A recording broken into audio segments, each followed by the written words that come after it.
আসসালামু আলাইকুম ওয়া রাহমাতুল্লাহি তাআলা ওয়া বারাকাতুহু।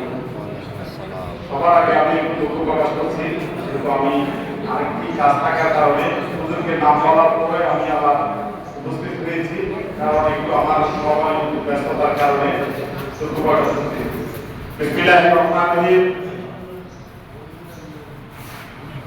আজকে 14 মানব বিরোধী সমাবেশের সম্মানিত সভাপতি, সম্মানিত প্রধান অতিথি, সুন্নি জগতের উজ্জ্বল নক্ষত্র, 14 মাদক বিরোধী দেশ থেকে নির্মূল করার জন্য যিনি এই পর্যন্ত বৃদ্ধ বয়সে এসেও আমাদেরকে সময় দিয়ে যাচ্ছেন, আজকের প্রধান অতিথি হযরত আল্লামা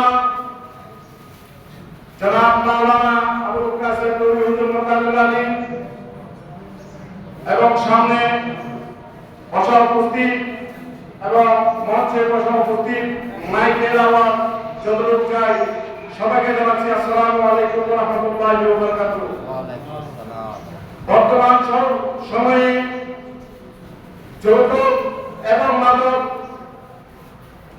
মানুষের কাছে যেভাবে বিস্তার শুরু হয়েছে, আমরা সেখান থেকে যদি বাঁচতে হয়, আল্লামা আবুল কাসেম নূরী হুজুর যে পদক্ষেপ নিয়েছেন, আমরা বিভিন্ন প্রোগ্রামে বিভিন্ন সেমিনারে আমরা বলে আছি, কিন্তু তারপর আমাদের সামাজিক যে অবস্থা রয়েছে, সেই অবস্থার কারণে আজকে অনেক মা বোন নির্যাতিত হচ্ছে। যে সামনে কোরবানের দিন আছে, আজকে আমি মনে করি সর্বপ্রথম এই জিনিসটা আমাদের যে হাটাজারি থানায় যে প্রকল্পটা করছেন, আপনি আপনাদেরকে ধন্যবাদ ও মোবারকবাদ জানাচ্ছি যে আজকে অনলাইনের মাধ্যমে যে বিভিন্ন জায়গায় এটা ছড়িয়ে পড়বে। আমি বিশেষভাবে যারা আপনারা এখানে উপস্থিত রয়েছেন যুবক, আগামী দিনে যারা যে যুবকরা সাথে কোনো করেন নাই, আপনাদের থেকে প্রতিজ্ঞা করতে হবে, আমরা যৌতুক ছাড়া বিয়ে করব। আমরা এই যে শ্বশুর বাড়ি থেকে আপনি সারা বছর যেতে পারেন, কেন রোজা আসলে আপনার ওদের থেকে সেবে ছিঁড়ি খেতে হবে, কোরবান আসলে ওদের থেকে গরুর মাংস খেতে হবে, ছাগলের মাংস খেতে হবে। এদের থেকে আপনাদের যুবকদের বলবো, আপনারা এইটা থেকে আপনার পরিহার করুন। পরিহার করলে দেশ ও জাতির জন্য মঙ্গল হবে। আপনি এটা সর্বদা আমাদের লজ্জা লাগে, সবচেয়ে গর্বটা হয় আমাদের চট্টগ্রামে। কেন ভাই, আমাদের বাংলাদেশের দরকারে কিন্তু এই জিনিসটা হওয়া উচিত নয়। তো তারপর আপনাদের গ্রামে বাংলাদেশের দেশে এসে কেন হয়?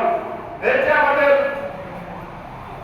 শেরবাংলা হুজুর এখানে সাহিত্য রয়েছে, সুন্নিয়তের জন্য কি করে নাই আমরা হয়তো দেখি নাই, কিন্তু আমাদের আকারীরা যে জিনিসগুলো আমাদেরকে দিয়ে গেছেন, এগুলো থেকে কিন্তু আমরা প্রমাণ পাই।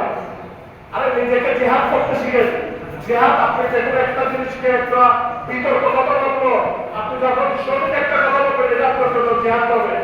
আমি মনে করি বর্তমান সমাজের মধ্যে এটা যৌতুক ও মাদক, এই দুটোর জন্য আপনারা যুবকদেরকে বলবো, আপনারা জিহাদ করুন। এই জিহাদ করলে আল্লামা আবুল কাসেম নূরী হুজুরের এটা বাস্তবায়ন হয়ে আসতেছে, ইনশাআল্লাহ সফলতার দিকে ইনশাআল্লাহ আসতেছে, আরো আসবে। এগুলো আমার বক্তব্য শেষ করছি। ওয়া মা তাওফিক ইল্লা বিল্লাহ। আসসালামু আলাইকুম ওয়া রাহমাতুল্লাহ।